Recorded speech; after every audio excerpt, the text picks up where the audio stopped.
During the time of the bail bond convention, it was February, New York was already at the point where the public sentiment had turned against the reforms. We learned about all the underhanded ways that the reforms were actually passed in the first place. And then we saw the early numbers where there were like double-digit increases in just about every meaningful statistical criminal justice statistic. So just last week, they modified the system so that there are certain conditions where judges are given the ability to assign cash bail in certain cases in New York. What's been like sort of like the reaction? You're in California. What's been sort of like the reaction among bail agents to New York literally 4 months into getting rid of cash, now reinstituting cash in certain situations?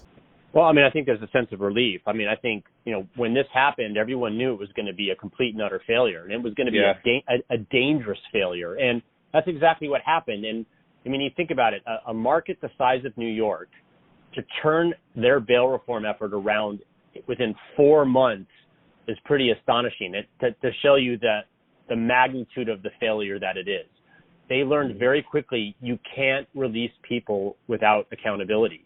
These people aren't showing up. They're going out and committing more crimes. And they realize that they need to give judges discretion and let judges make that determination. Because at the end of the day, that's what they do.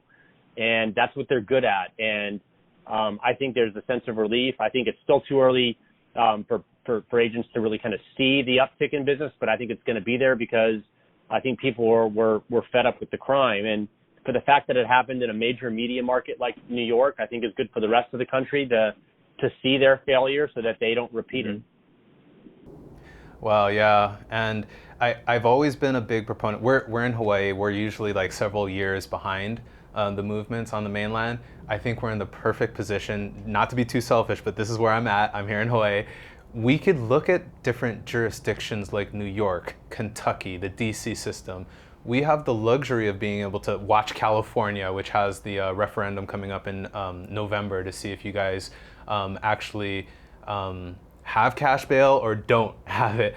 We could learn from you guys on the mainland because there's so many jurisdictions where if people say like one of the mass incarceration myths, money is the reason why people are in custody and there's mass incarceration and there's overcrowding. Well, there's lots of jurisdictions that don't have cash and they don't use money in their bail system and they still have the overcrowding. How do you explain that? It's like the perfect example that I could go ahead and point to. So I'm always stoked when you guys like help educate us here in Hawaii on the mainland.